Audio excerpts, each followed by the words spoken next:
Assalamualaikum warahmatullahi wabarakatuh. Perkenalkan, nama saya Tarmizi Marakuna, MPM 18144007. Saya mahasiswa dari Institut Pendidikan Tapanuli Selatan, jurusan PGSD Pendidikan Guru Sekolah Dasar.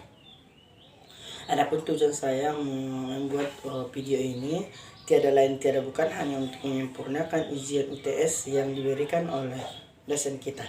Adapun materi ini adalah menceritakan salah satu adat atau kebudayaan di daerah masing-masing. Adapun yang saya pilih di sini adalah mentarikan jenazah, yang dimana mentarikan jenazah ini sudah sering kali kita lihat, sudah sering kali kita dengar, bahkan dibilang mentarikan jenazah itu tidak asing lagi di telinga kita. Setiap orang meninggal pasti akan ditariangkan. Apa sih mentarikan jenazah? Bagaimana sih mentarikan jenazah? Mari ikuti dengan saya. Nah, pertama, sebelum pemberangkatan jenazah, setelah jenazah dimandikan, dikafani, keluarga berjumpa dengan si mayat terakhir kalinya, pasti akan dibawa keluar. Setelah itu pasti akan dibawa keluar, yang dimana dibawa keluar ini di depan rumah. Biasanya itu di depan rumah yang disediakan taratak seperti itu. Di bawah taratak itu biasanya akan dilakukan mentariangkan jenazah, yang dimana mentariangkan ini adalah menyebutkan atau menyambung lidah si mayit yang mungkin belum bisa dia minta maaf terlebih dahulu. Misalnya kata-kata dia yang keterlaluan atau kata-kata dia yang membuat sakit hati orang. Kita kan hanya manusia sosial, manusia biasa yang tidak luput dari dosa dan tidak luput dari kata-kata kasar. Jadi otomatis banyak kata-kata yang terlontar dari kita untuk menyakiti saudara kita atau tetangga kita.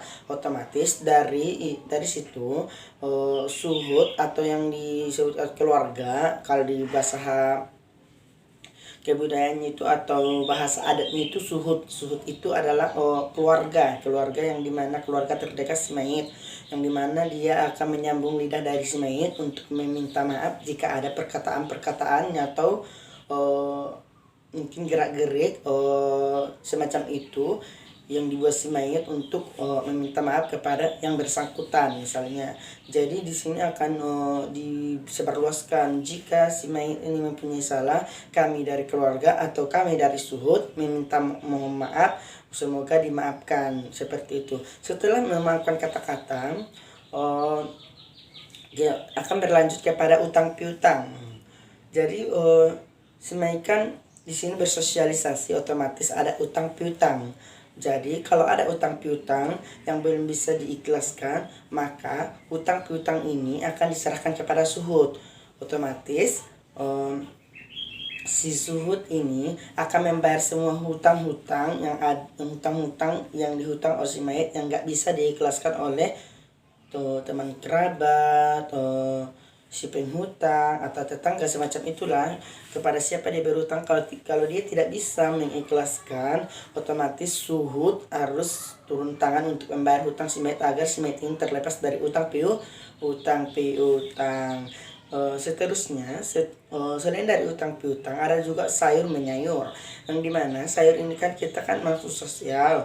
Terkadang kan tumbuh-tumbuhan banyak di daerah kita, tumbuh-tumbuhan misalnya daun singkong atau semacamnya seperti itu. Misalnya kalau dengan sengaja ataupun tidak sengaja si mayit memetik daun yang bukan hak dia, maka di sini keluarga suhud juga akan meminta permohonan maaf. Jika tidak bisa dengan permohonan maaf, maka suhud harus membayar berapa yang diminta oleh si yang punya dedaunan atau pepohonan yang telah dipetik si mayit.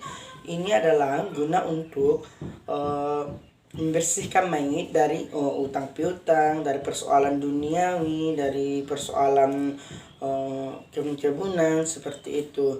Jadi jika si mayit yang ada utang piutang akan dibebankan kepada suhud atau keluarga, dan begitu juga dengan perkataan maaf. Dan biasanya itu dengan sukarela orang itu biasanya memaafkan. Misalnya ada piutang-piutang yang di bawah 50.000 itu biasanya dimaafkan orang itu.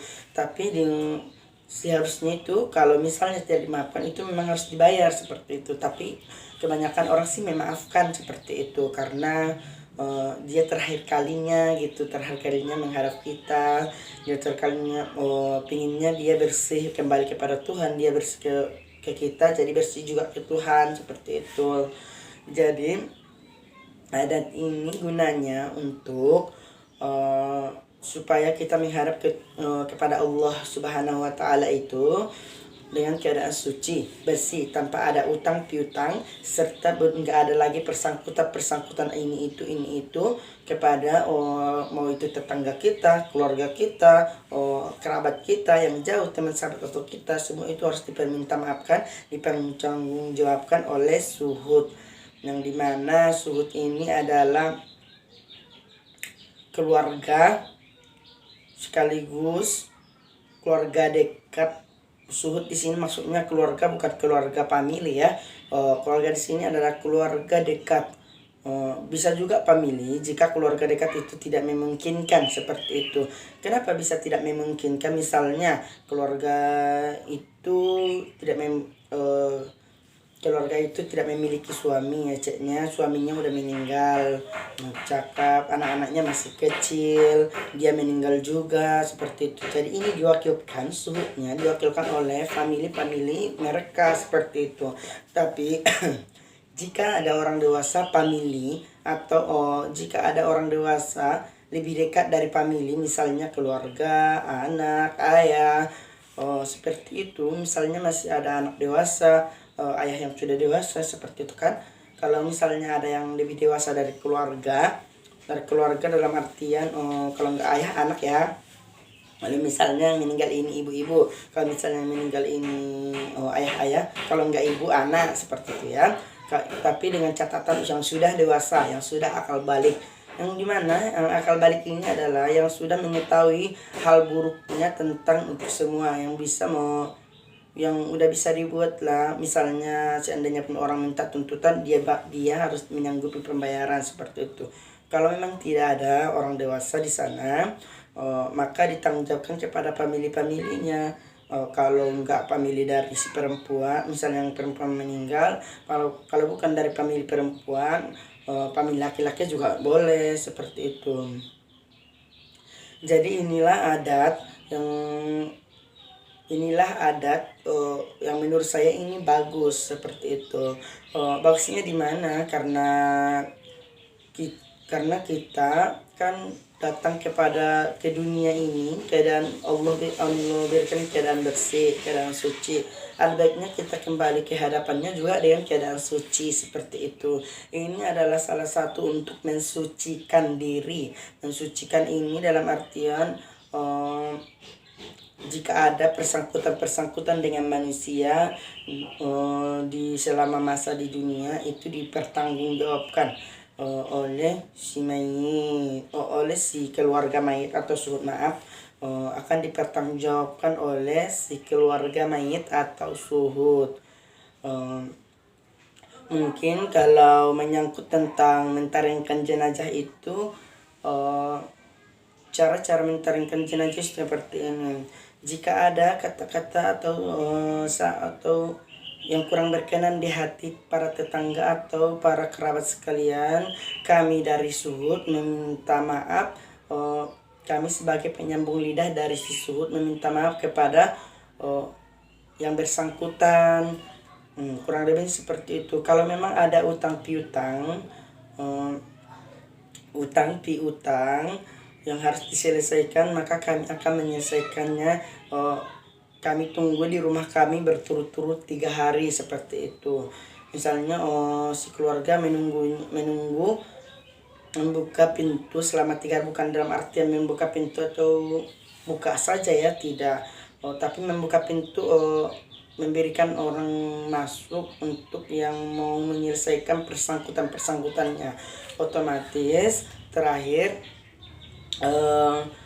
si mayat ini kembali kepada Tuhan dengan jalan bersih. Jadi kalau si mayat kalau ada utang-utang itu udah jadi tanggung jawab siapa. Jadi si mayat ini tidak ada lagi utang piutang kepada tetangga ataupun manusia, akan tetapi sudah dibebankan kepada keluarga atau suhud, yang disebut dengan suhud. Kalau dari mentarikkan jenazah, mungkin saya rasa cukup di sini. Karena menurut saya itu udah jelas sekali. Untuk itu sudah jelas sekali dalam mentarikkan jenazah ini, gunanya untuk membersihkan atau mensucikan si jenazah. Mungkin cukup sekian yang dapat saya sampaikan. Kalau ada kata-kata saya yang salah, saya mohon ampun kepada Allah Subhanahu wa taala dan minta maaf kepada seluruh pendengar. Wabillahi taufiq wal hidayah. Assalamualaikum warahmatullahi wabarakatuh.